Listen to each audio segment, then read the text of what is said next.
Welcome back to Baked HR. My name is Jazmine Wilkes, and this is my co-host, Kristina Mingert. Hey, Kristina. Hey, Jazmine.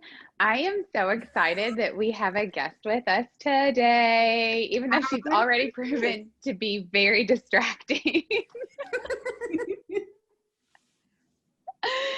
So, Kate, why don't you tell everyone who might not know who you are and what you do?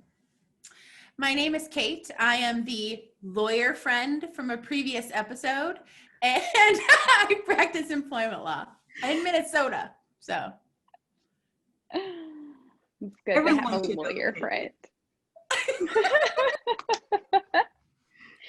So we kind of threw this episode together totally on the fly. So there's not a lot of preparation. So you guys are just going to have to hang with us. But something set us off this week. And we thought that we needed to talk about here, trying to be fair and not give you our real opinions and address what's going on currently in the HR community. So Kate, you this year in 2020, you started a petition on change.org and you called it SHRM must support Black Lives Matter and the LGBTQ community. Can you tell us what prompted you to start that petition? How did it become an action?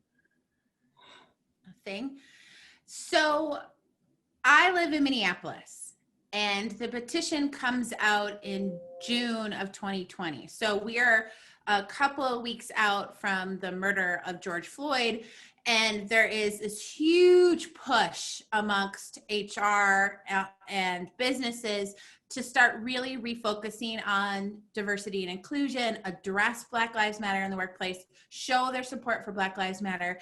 And I was waiting for the world's largest HR association to do something about it. And crickets, and crickets, and crickets. And a few months before, we were waiting on the Bostock decision from the Supreme Court.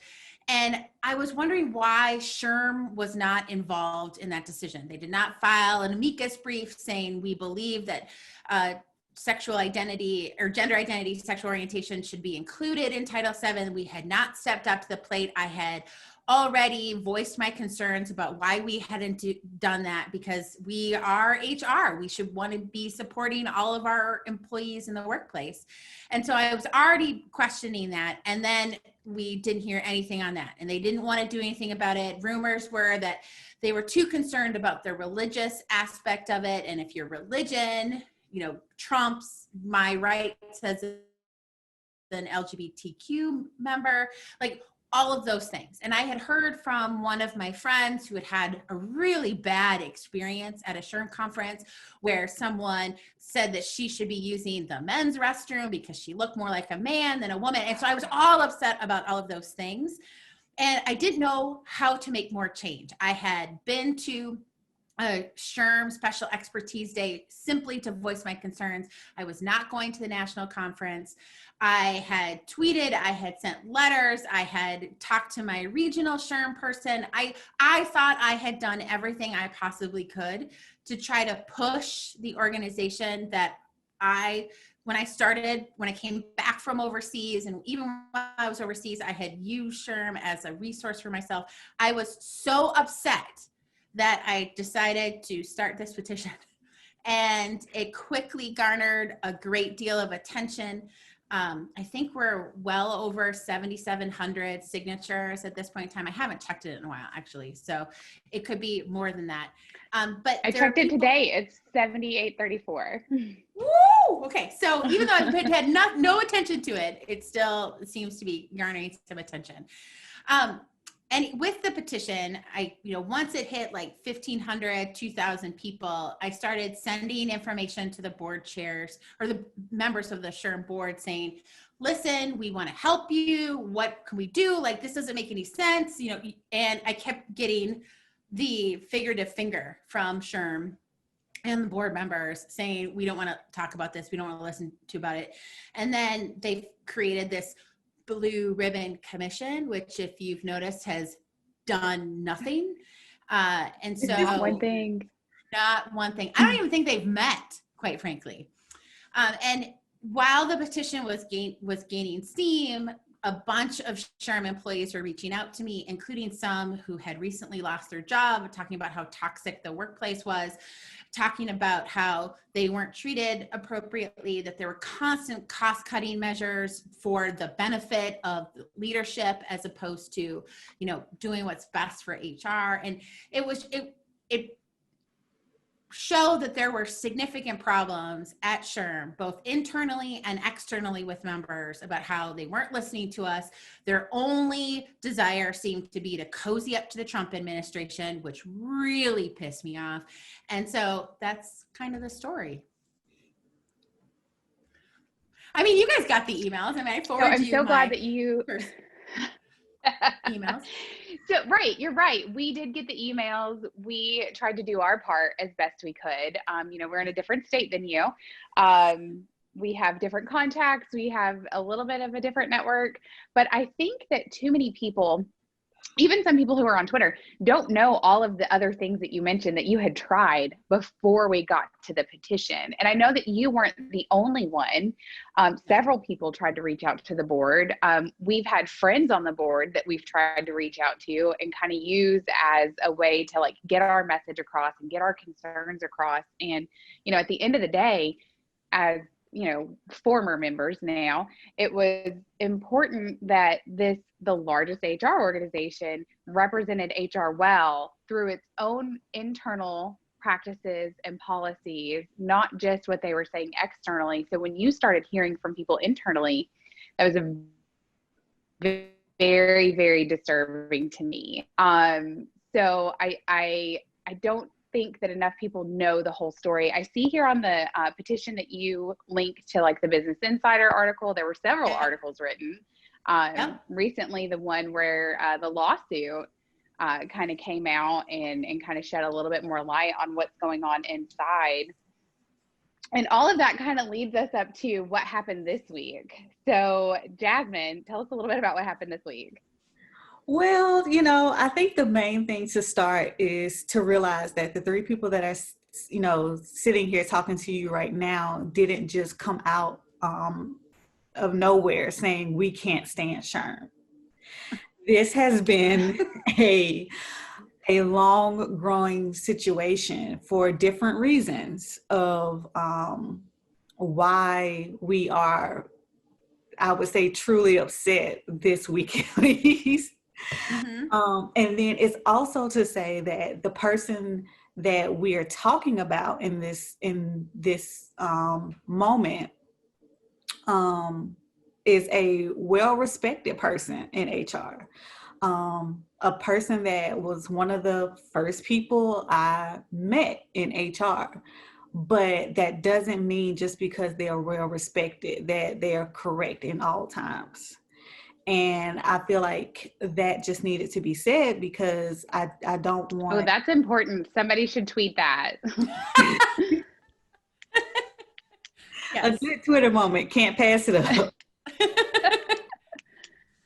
So this week, the thing that happened is that Steve Brown wrote a blog post and he sent out a tweet, and that tweet was sent out on November 9th.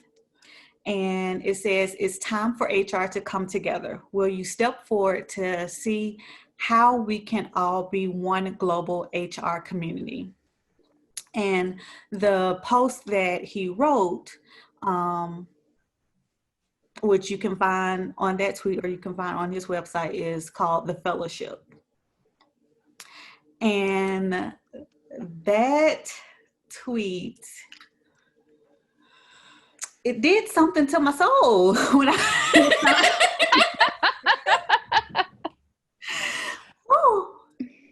you know, it took a moment because, you know, for so long, especially now, especially with the election, everyone is telling us that we need to come together. We need to, you know, be kind to each other. We need to talk things out and not get upset about what the other person is doing. And no one has, and especially at SHRM, it's like no one has been paying attention that we've been saying these things for years at this point regarding different subjects now. And now it wants, they SHRM put out a statement stating that they're ready to work with the Biden-Harris administration. And, I'm trying not to get so worked up about this because there are words that I could say. Lots of them. So when you all saw the tweet, what did you think? Well, I had seen the tweet on the 9th and I got really, really angry. And, I don't think it's a secret to anyone that I spent tens of hours, like hundreds of hours working really hard to get Joe Biden and Kamala Harris elected. Like I worked really hard to make sure that happened, whether it was text banking, postcards, letters, all of those things I was trying to do. And I want to give Joe and Kamala a chance, but I saw Steve's tweet and his message and his blog post a little bit like we all have to come together, but we should just ignore what happened before. And that is something like saying we should just ignore everything that happened. And I think Bernice King says this better than I do. And I'd rather use her words to say this. We're like, kindness matters, but kindness does not equal justice. And civility counts, but calling for civility is not the humane response to injustice. Justice is. And I think that's exactly right. We have been in an abusive relationship with SHRM in a lot of ways, in that, I was one of their biggest tweeters. I go to an event, I'm always in the top 10 because I live tweet everything, right? Kristina, Jazmine, you're the same, right? I go promote it to my clients, to HR students, and then in response, I get, no one wants to hear my concerns. And I don't think my concerns are way off base. Recognizing the LGBTQ community, saying the words Black Lives Matter, working for making sure everyone is seen, heard, and respected in the workplace is exactly what HR should be doing. And I don't think I'm so far off base on that. And for Steve and SHRM just say, oh, we're just ignore us. Let's just all come together. We're fine. Ignores the harm that's been caused by their complicity to say that all of the harms to the Trump administration, all of the harms the SHRM has been doing by ignoring these two significant communities should just be erased. We should all be one right now. Like we can't have peace without justice. We can't come together unless there is a reckoning to say, these are our values. This is not a disagreement over policy. This is a disagreement over what our values are as human resources. And that I can't stand. I can't stand saying, oh, we should all come together, even though we don't agree on what those values are. So true. And I think another thing that's really, the tweet upset me, like it did.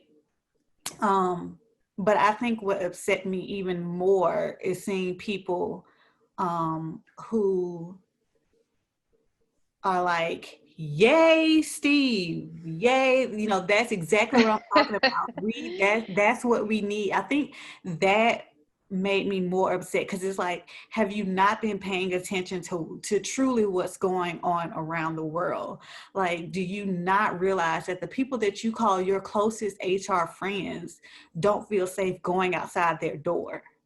Like, why now? Why does it have to be that when he says something, it's unicorns, rainbows, and everything's great?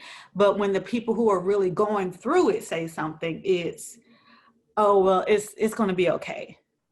Mm-hmm. Yes, Kristina, you're making I do think I want to point out that not every I don't know what I'm doing with my hands over there. Tisking. But I want to make a point. Okay, Kate can't be our guest anymore. Okay. I know, it's my beauty. Not everyone agreed with Steve, like not just out of us. It is. You're just so gorgeous. I love the swoopy bangs. I can't look away from the swoopy bangs. They really work. I did see some pushback in the comments, from other than, just the people we expect it from. But a lot of people, yeah, they were like, and you know what? And I get it. And I'm all for like having a positive attitude and being like optimistic. I probably don't have enough of that. So it's great when someone else has it. But I mean, you already explained why that's not what's happening right here. Okay. So to be fair, not everyone agreed with Steve. Even people like outside of our little circle that we expected to say, hey, we're not really comfortable with this statement, especially in, like you said, your position of influence. We need you to use your leadership responsibly as possible, please. We're all going to make mistakes, but this is kind of a big deal. And we've been talking about it all year, at least all year, longer than that. And I totally can appreciate that some people want to be like, optimistic and positive and try to like rally everyone together, but it's just not realistic. And yeah, we can't say it better than Miss King. So I'm going to leave that one alone too. You've already, but like, there's no way I could come up with something better than that. But I think that it was super dismissive of all of the concerns that we've had this year and all of the things that we've tried to bring to the board's attention. And he is not, I'll leave that one for later. So another thing, I think, Jazmine, you mentioned the SHRM tweet where they're ready to work with the Biden-Harris administration. I cannot find that tweet. It doesn't mean it's gone. So I need you to double check and see, because if it is gone, I have something to say about it being gone. Well, I did quote tweet it, so it should be in mine, and maybe because I quote tweeted it, they took it down. So that's quite possible. I know. It's so controversial. Dismantling SHRM's Twitter. Well, if it's not there, I have a whole lot of things to say. But I think all of this is a reflection of SHRM's policy, not politics. So I want to camp on that for a second. And like, especially Kate, being an attorney, you kind of live this, what's your take on that? Like, what does that mean when you hear someone say that? To me, it means bullshit. But I probably need a filter. There is no separating developing policy from politics, whether it is working on a handbook, which I do a lot of. When you develop a handbook, you have to talk about the people in the organization. You have to talk to the managers who are going to be looking to this policy. You have to imagine being the pregnant lady who just found out she's pregnant and needs to take a leave. Like, so what does that FMLA policy look like? You have to put yourself in the position of other people. And you can't just say, well, I'm going to write the policy without those kinds of considerations, because that ignores the needs of the community that you're serving. And it is a long time tradition for SHRM to take policy and say, this is what's best for HR, and try to push that, but they don't do it in a vacuum in which we're only going to go for the ruling party and say, this is the way it only can go. There are lots of policies that cut across party lines, but you need politics to make sure that your policy goes forward. You can't just say whatever the majority says is going to be the rule all of the time, because you have to pay attention to what the minority is saying so you can hopefully get some of them on board. And this idea that policy doesn't exist or exists without politics is just bullshit. I'm sorry. I was hoping this was an explicit podcast, but I don't know. Oh, yeah. Can we... Our YouTube channel is going to get flagged now. I don't know. It's fine. I cussed on the IG live. I didn't mean to. It just happened. So JohnnyCTaylor here says, what do we mean by policy, not politics? We mean our nonpartisan advocacy supports the best ideas to improve the workplace, no matter what party is proposing them. Nope. That's not what he means. His actions say something very different than his words there. So agreed. So I actually I brought some, I used to do the legislative visits with our local SHRM all the time, and SHRM at one point used Alabama as like, hey, this is how to do it, and this is how to do it well, because we were on our shit. Good for you. But so I was just looking for a trend. Like, has it always been like this? Did we see a shift? So these are like 2014. Why do I still have this stuff? I have no idea. Like 2015. So you just kind of tell me what y'all think. No, I don't like that one. God, we did that one a lot. We talked about E-Verify so many times on these trips. Jeez, Okay. Louise. That one's about E-Verify too. So, okay. So PPACA definition of full-time employee.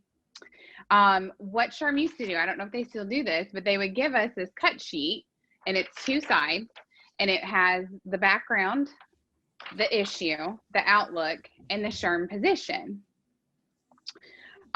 So the SHRM position on this one, SHRM remains supportive of reform that lowers healthcare costs and improves access to high quality and affordable coverage, and believes such reform should, and then goes through a whole list of things, right? But your first take on that, does that sound like it's employer-centered or employee-centered? That sounds right? employee and the society-centered, not employer-centered.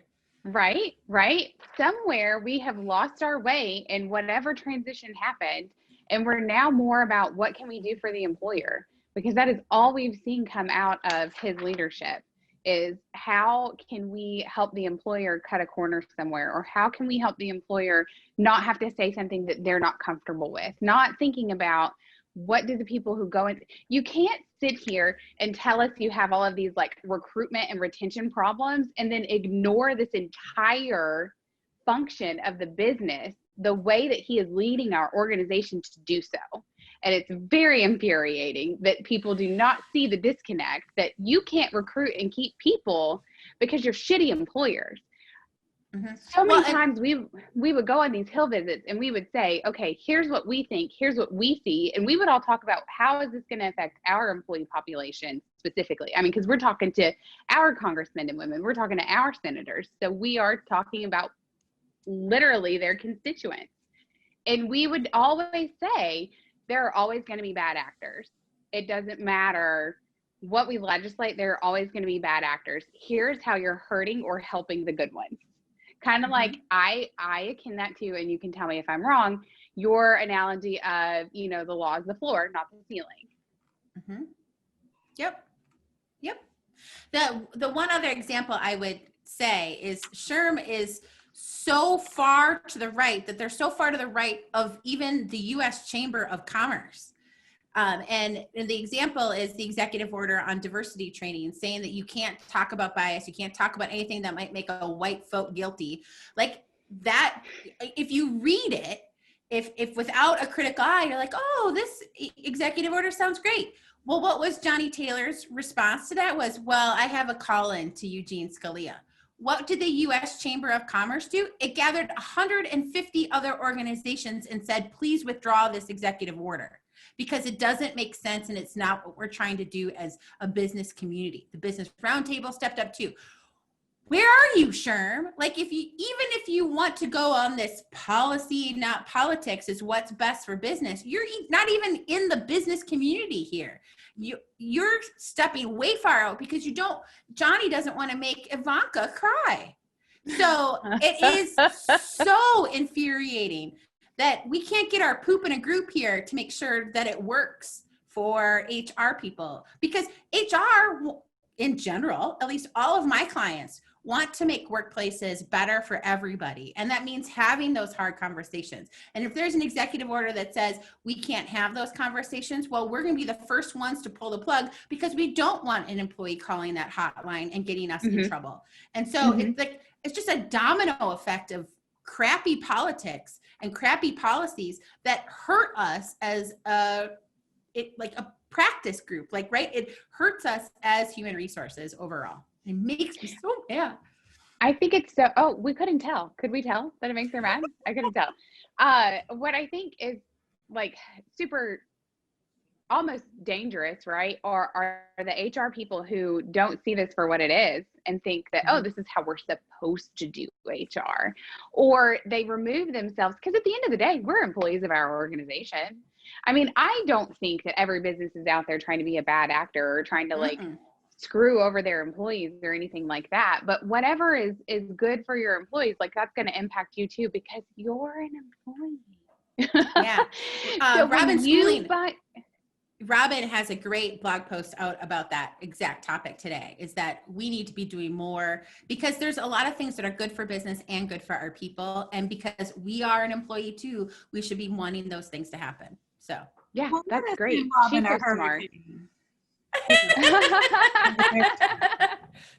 think there's a respite. She's got a 24-hour window. To her. Yeah.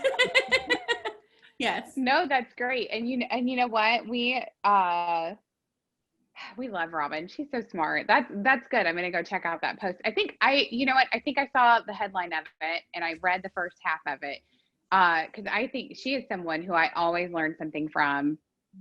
And I think she was one of the first people that I ever met who kind of broke that like HR image you have of the people who think, oh no, I have to do what's best for the business. And somehow we believe that whatever's best for the business can't be best for the employees too. Like we can merge the two. We can be creative and find other solutions.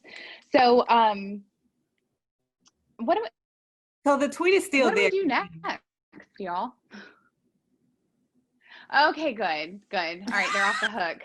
Because I had this whole IG Live rant ready for why they detracted it. Because, I do feel like people are trying to step back their acknowledgement of Biden winning, because they're like, oh, well, Trump's going to keep throwing a fit. No, I think, whatever. Yeah. But I'm glad it's still there.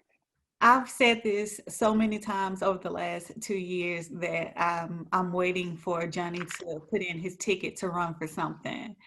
And no one will change my mind about that because of the way that he acts, because of the way that he is running SHRM, and because of the way that the board members are allowing him to run SHRM. That will not change. He's like Ben Carson in the making, but he wants to be Obama, and it will never happen. Well, one of my friends said we should do a petition to fire JohnnyCTaylor. And I said, wouldn't that be something? We get a petition to fire JohnnyCTaylor, and then he runs for office, and we're like, look at all these HR ladies who got him fired. So, you know what? Maybe we should start that petition. That's not a terrible idea. No, it's not a terrible idea. And I'm usually not one for like, hey, somebody's got to lose their job or whatever. Like, I think, maybe we can find a solution. But as we've already talked about in this episode, several steps were taken before we got here. And now it's just to the point where you're sitting in a position where this organization has so much influence over the HR community and you're misusing it.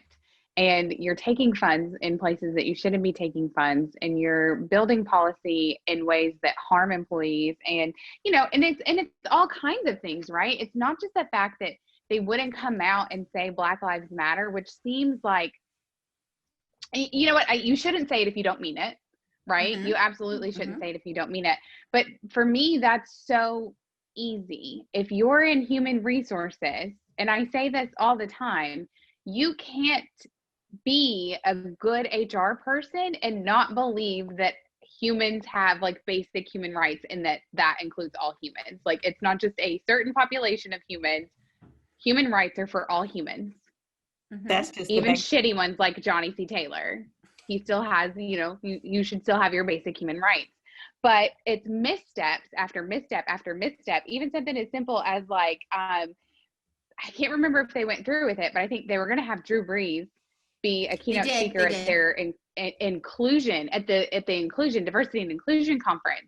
And that was like after he had that whole spotlight where he made that anti-gay comment. And so it's like, we are accepting a different definition of inclusion by putting him on the stage. What is that? That does not even match the mission of the conference. Why are you putting him on the stage as a keynote speaker? Because he And looks what, good, and that's all Johnny is concerned about, is looking good. That's why he well, Girl, you writes. make them look good. What? uh, I think the fallback position for some HR people who have no business being in human resources is that we need to have a diversity of thought and allow everyone to have their own opinion. And while I'm so accepting of lots of different opinions, it comes back to that idea that our values are different. And if our values are different, I don't need to spend my time trying to bring you along if you don't have the same value that I have. And I tell clients that we talk about it in when we do respectful workplace training, when we do harassment training, we talk about this is the organization's values. We want you all to be whatever their mission statement talks about. And you know, my clients don't hire me, and I don't allow them to hire me unless we generally agree on this topic. But it is the everyone belongs here who believes that everyone should belong here. And that basic level of, you know, I'm going to see you for who you are and value you as long as you're willing to value me. And there is a disconnect at this point in time, whether it's in our politics, in our society, maybe sometimes in our workplaces. As a white, divorced woman, single mom, all of those things, well, you know what? You can just fuck all the way off because I don't want you here either. So Right, right. Oh, you are our first F-bomb, I'm pretty sure. I think Jazmine edited Sorry. out all my other ones. No, I'm here for it. I'm here for it. Hey, we told them at the very beginning, you don't know what you're going to get with us. Our friends are going to tell you, we will tell you. And I think, honestly, if people who are watching Baked HR that know us knows exactly how we feel. You know, based on my tweets last night, y'all know how I feel about this. So let's not you know, beat around the bush. It's not pretty. It's not a subject that's going to go away just because you might feel uncomfortable about it. I don't care if you feel uncomfortable about it. And we're not going to just come together and, you know, be all, let's, you know, be together and be one when we still have kids in cages. Y'all still want to build a damn wall. Like, it's, this is not happening. Right. And I think, and to defend the people I worked really hard for, you know, the changes that we're going to see on Inauguration Day mean that the kids aren't going to be in cages anymore, means that the diversity training executive order is going to get pulled, means that the Muslim ban is going to end. And so while there is this message of we have to figure this out, there is recognition that we have to stop all of these things first, that we can't just let those continue. And so there is a way for SHRM to move forward too. But as I talk to my clients when we're at the end of an investigation and there's going to be hard decisions that need to be made, you have to recognize that this bad stuff happened before we can move forward and be an effective organization. And that goes in nearly every investigation I do is like recommendation number one, after you get rid of the bad actor or after we, you know, do a whole bunch of other things, is you have to acknowledge the bad thing happened. And it doesn't mean to say, I'm sorry, I accept all liability. No, that's not the message I'm sending. It's, we understand this is not great. And here's the steps we're going to take to make it better in the future. So that's where I dream of SHRM going and then pulling some of us dissenters, because there's not a small number. Again, it's 7,800 people, right? Saying, we recognize that this happened. We need to do better. We want to hear from you on how we can do better. And screw this commission. Like, actually taking steps is important. We volunteer. Like, I think that's another thing too. Like, you know, like we've said at the beginning, like we've all worked within SHRM. We, in a way, whether by blogging for them, speaking at conferences, like we we are saying, hey, we're here. Just listen to us. If you would just listen and truly pay attention to what we're trying to say, we know we can't fix these things overnight. I mean, like, that's just is not possible. But to not even be acknowledged when people are like pouring out their hearts to you about how they feel about, you not saying Black Lives Matter as the world's largest human resources organization. Yeah, it's. Well, and we can cut this part out if you guys want to, but what do you guys think? What do you guys think is going on? Because I think we saw several people who just chose to follow SHRM's lead and be quiet, not just in a leadership role like this, but just even like visible at some level, who decided, SHRM's not doing anything wrong. I'm going to still cheer for SHRM. I'm still going to participate and root for them. And I'm not going to address these things either. What do you think is going on with those people? I just sometimes I imagine them in their HR roles at work and like somebody coming to them with something that happened and them just like not even knowing where to start to help that person. So maybe I'm just crazy and I overthink a lot of things. Well, I have one theory that's probably not correct for all of them, but one is that they've taken so much from SHRM. They've gotten on the big stages with SHRM. They've, gotten all the swag and they've really promoted it, and they feel like they can't turn their back on something, even though it's going down the wrong path, that it is a moneymaker thing for them and they don't want to do that. To those people, I'm like, I'm sorry, your wallet is more important than my friends. Like, that's what I say to those people. I think there's also a group that have really seen the beauty of SHRM and look at loyalty as something that is the highest of all attributes. That if you are a loyal person, that you can accept some flaws, but you're blindly loyal to that organization. And to them, I'm like, I did a whole Disrupt talk on why loyalty is like the worst thing that you can possibly do, because loyalty means that I love this organization. And when I see something going wrong, I speak up about it because I want to help fix the organization. I just don't blindly accept every one of their steps. It's the same like a family member. If a family member does something wrong, you say, oh, we got to sit down and talk about this because I love you and I want these things to be better. And I'm going to support you in whatever decision you make, but you need to hear what this is about. That's how I feel about it, is that your loyalty is not above the recognition of my friends, the recognition of the struggles that they go through, that I'm trying to help them with. And your loyalty comes at a significant cost to your soul, if that's the case. And also, that is a great way to say, don't call your organization family. Yes, don't do that. Don't do that. Don't do that. You hit a pain point for Jazz there. I know. I felt it. So I knew I picked that scab. No. So, I want to be very clear that this is not, I'm not coming from a place, you guys can speak for yourself. I'm not coming from a place of personal attack here.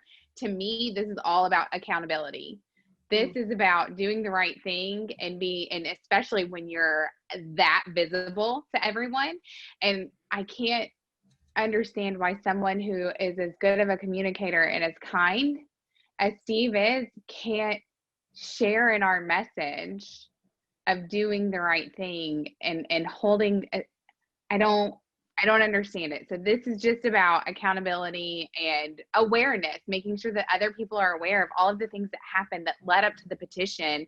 And also, we'll link the petition in the comments so that if anyone's interested, you can go check it out yourself.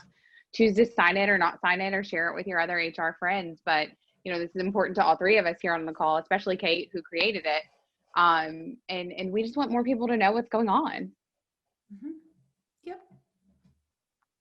I'm still mad, but no, we're not trying to attack anyone.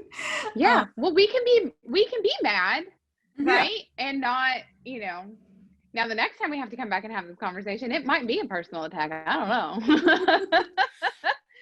Yeah, I recently was talking to Robin, and I said, my desire to change SHRM does not come from a place of hate. Like my desire to see JohnnyCTaylor not at the helm of SHRM does not come from a place of I hate that man. He's the wrong man for the job, and that's where it comes from. If I'm in an HR department of one, SHRM's resources are amazing to me. And they might not be something that I always use or that it's a good jumping off point. And so I don't want to see that. Whether I move all of my resources to something that Laura Schmidt is doing or some other organization, like maybe Hacking HR, fine. But SHRM has been such a monolith in our community that I still want it to succeed. And I may come to the point where I say, okay, kids, let's start our own organization, to compete. I don't think I'm at that point necessarily. I'm getting there, but it still comes from a place of, I want what's best for human resources. I will say, I think that's my thing too. Like I'm upset, and I'm upset because I know SHRM can be so much better than what it is right now. And I want it to turn around, and I feel like we're trying, but we're knocking on a door that just won't open. And I think that's the hardest thing for me is like, no, we're here. Like, come on, let's figure this out. Let's make it right. And no one's opening the door for us. I'm about to burn it down. Just gonna have to burn it down. Step 1, knock on the door. Step 2, burn it down. There's some things I'm willing to burn down. Yes. For sure. Okay. Well, y'all are awesome. Anyone have any closing thoughts? We're done. We did good. I think we did good. So thank you so much, Kate, for joining us on this wonderful episode of Baked HR. I love. Make sure you all hit the subscribe button so you can get notifications on our next Baked HR episode, and follow us on Instagram at Baked HR. We went live just yesterday, or a few days ago. That was only yesterday. By the time this comes out, so. And I would like to say that I both bake and bake. I fit into both of your categories. I dig it. That's awesome. So until if we ever make any merch, you're the first person getting merch. Right. Yes. So until next time, thank you so much for joining us, and we'll see you. Bye. Bye.